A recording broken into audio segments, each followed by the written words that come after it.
Chapter 9 of The Quest of the Sacred Slipper by Sax Rohmer. Chapter 9 Second Attempt on the Safe "You see," said Bristol, "the Hashishin must know that the safe won't remain here unopened much longer. They will therefore probably make another attempt tonight." "It seems likely," I replied, and was silent. Outside the open windows whispered the shrubbery, as a soft breeze stole through the bushes. Beyond, the moon made a play in the dim avenue.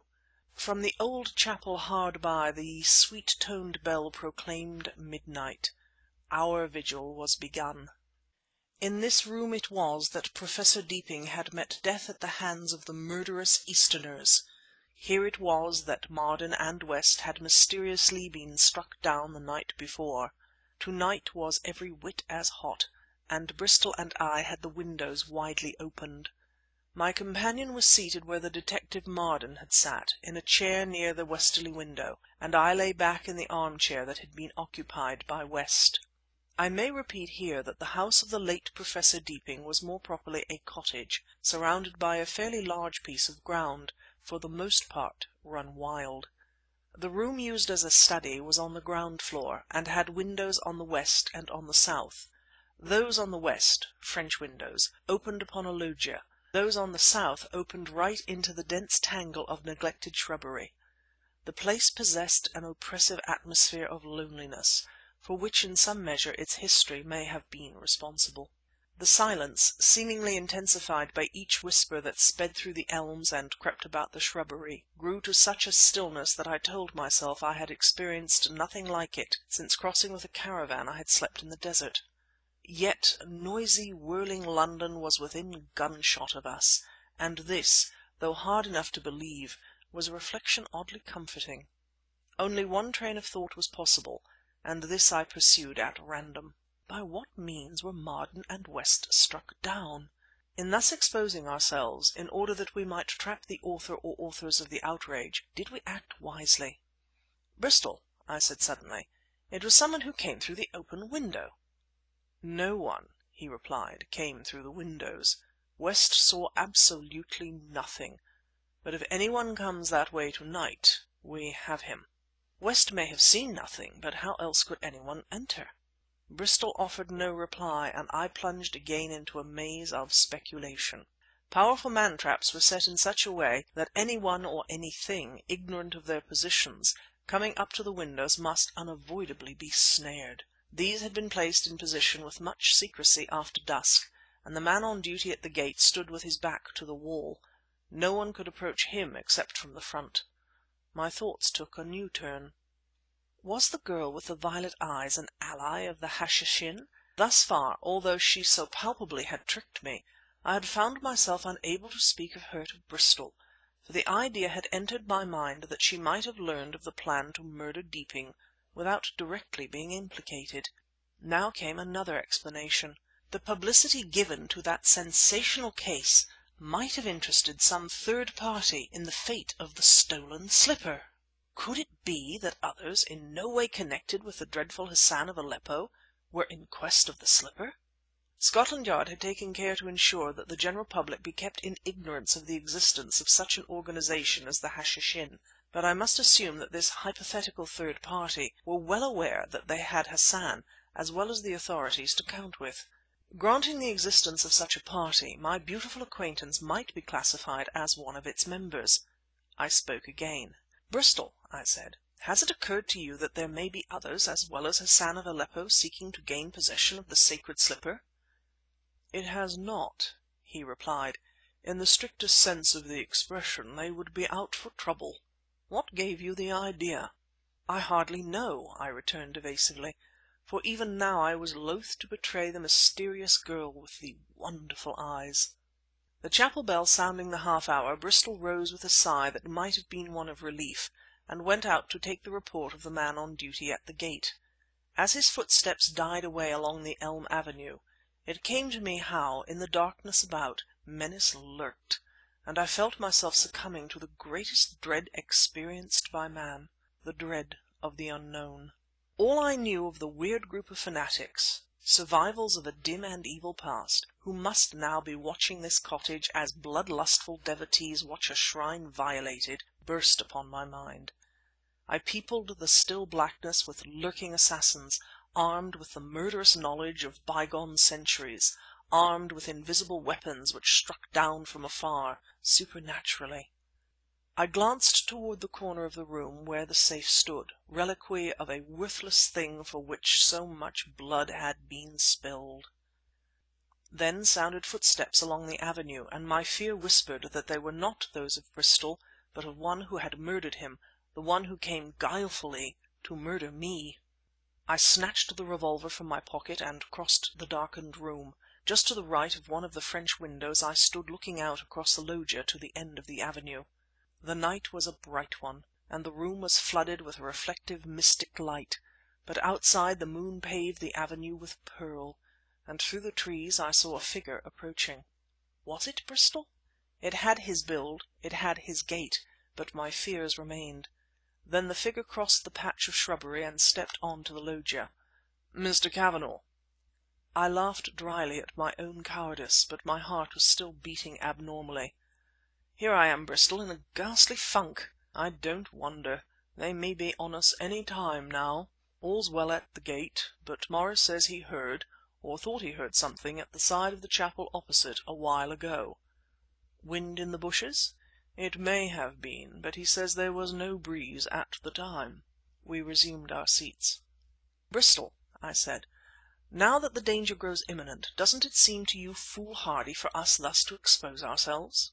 "Perhaps it is," he agreed. "But how otherwise are we likely to learn what happened to Marden and West?" "The enemy may adopt different measures tonight." "I think not. Our dispositions are the same, and I credit them with cunning enough to know it. At the same time I credit ourselves with having kept the existence of the steel traps completely secret. They will assume, so I've reasoned, that we intend to rely entirely upon our superior vigilance. Therefore, they will try the same game as last night." Silence fell. The moon rays, creeping around from the right of the avenue, crossing the shrubbery and encroaching upon the low wall of the loggia, now flooded its floor. Against the sylvan light Bristol appeared to me a black silhouette. The breeze, too, seemed now to blow from a slightly different direction. It came through the windows on my right, beyond which lay the unkempt bushes which extended on that side to the wall of the grounds. So we sat, until the moonlight poured fully in upon Bristol's back. So we sat when the clock chimed the hour of 1. Bristol arose and once more went out to the gate. He had arranged to visit Morris's post every half hour. Again I experienced the nervous dread that he would be attacked in the avenue, but again he returned unscathed. "All's well," he said. But from his tones I knew that he had not forgotten that it was at this hour Marden and West had suffered the mysterious attack. Neither of us, I think, was disposed to talk. We both were unwilling to break the silence wherein with all our ears we listened for the slightest disturbance. And now my attention turned anew to the course of the slowly creeping moon rays. In my mind an idea was struggling for definition. There was something significant in the lunar lighting of the room. Why, I asked myself, had the attack been made at 1 o'clock? Did the time signify anything? If so, what? I looked toward Bristol. His figure, the chair upon which he sat, was sharply outlined by the cold light. The wall behind me and to my left was illuminated brilliantly, but no light fell directly upon me. The idea was taking shape. From the loggia and the avenue Bristol, I reasoned, must be clearly visible. From the shrubbery on the south, through the other windows, could I be seen? Yes, silhouetted against the moonlight! A faint sound, quite indescribable, came to my ears from somewhere outside, beyond. "My God!" whispered Bristol. "Do you hear it?" "Yes. What?" "It must have been Morris." Bristol was half standing, one hand upon the arm of the chair, the other concealed but grasping his revolver as well I knew. I, too, had my revolver in my hand, and as I twisted in my seat, preparatory to rising in sheer nervousness, I dropped the weapon upon the carpet. With an exclamation of dismay I stooped quickly to recover it. As I did so, something whistled past my ear so closely as to almost touch it, and struck with a dull thud upon the wall beyond. "Bristol!" I whispered. But as I raised my eyes to him he seemed to crumple up and fell loosely forward into the patch of moonlight spread upon the floor. "God in heaven!" I said aloud. In a cold sweat of fear I crouched there, for it had become evident to me that, as I bent, I was entirely in shadow. There was a rustling in the bushes on the left, but before I could turn in that direction my attention was claimed elsewhere. Over into the loggia leapt an almost naked brown figure! It was that of a small but strongly built man, who carried a short, exceedingly thick bamboo rod in his hand. My fear was too great to admit of my accurately observing anything at the time, but I noticed that some kind of leather thong or loop was attached to the end of the squat cane. The panic fear of the supernatural was strongly upon me, and I was unable to realize that this Eastern apparition was a creature of flesh and blood. With my nerves strung up to snapping point I crouched watching him. He entered the room, bending over the body of Bristol. A hot breath fanned my cheek. At that my overwrought nerves betrayed me. I uttered a stifled cry, looking upward, and into a pair of gleaming eyes which looked down into mine. A second brown man, who must have entered by one of the windows overlooking the shrubbery, was bending over me. Scarcely knowing what I did, I raised my revolver and blazed straight into the dimly seen face. Down upon me silently dropped a naked body, and something warm came flowing over my hand. But knowing my foes to be of flesh and blood, feeling myself at hand grips now with a palpable enemy, I threw off the body and leapt up and fired, though blindly, at the flying shape that flashed across the loggia and was lost in the shadow pools under the elms. Upon the din of my shooting fell silence like a cloak. A moment I listened, tense, still; then I turned to the table and lighted the lamp. In its light I saw Bristol lying like a dead man. Close beside him was a big and heavy lump of clay. It had been shaped as a ball, but now it was flattened out curiously. Bending over my unfortunate companion and learning that, though unconscious, he lived, I learnt too how the Hashishin contrived to strike men insensible without approaching them. I learnt that the one whom I had shot, who lay in his blood almost on the spot where Professor Deeping once had lain, was an expert slinger. The contrivance which he carried, as did the other who had escaped, was a sling of the ancient Persian type. In place of stones, heavy lumps of clay were used, which operated much the same as a sandbag, whilst enabling the operator to work from a considerable distance. Hidden over by the ancient chapel it might be, one of this evil twain had struck down Morris the constable from the shelter of the trees, from many yards away. They had shot their singular missiles through the open windows at Bristol and myself. Bristol had succumbed, and now, with a redness showing through his close-cut hair immediately behind the right ear, lay wholly unconscious at my feet. It had been a divine accident which had caused me to drop my revolver and, stooping to recover it, unknowingly to frustrate the design of the second slinger upon myself. The light of the lamp fell upon the face of the dead Hashishin. He lay forward upon his hands, crouching almost, but with his face, his dreadful, featureless face, twisted up at me from under his left shoulder.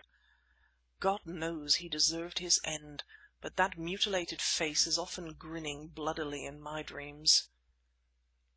And then, as I stood between that horrid exultation which is born of killing and the panic which threatened me out of darkness, I saw something advancing, slowly, slowly, from the elm shades towards the loggia.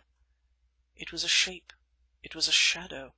Silent it came, on and on. Where the dusk lay deepest it paused, undefined, for I could give it no name of man or spirit, but a horror seemed to proceed from it as a light from a lamp. I groped about the table near to me, never taking my eyes from that sinister form outside. As my fingers closed upon the telephone, distant voices and the sound of running footsteps of those who had heard the shots came welcome to my ears. The form stirred, seeming to raise phantom arms in execration, and a stray moonbeam pierced the darkness shrouding it. For a fleeting instant something flashed venomously. The sounds grew nearer. I could tell that the newcomers had found Morris lying at the gate. Yet still I stood, frozen with uncanny fear, and watching the spot to which that stray beam had pierced, the spot where I had seen the moon gleam upon the ring of the Prophet! CHAPTER 10.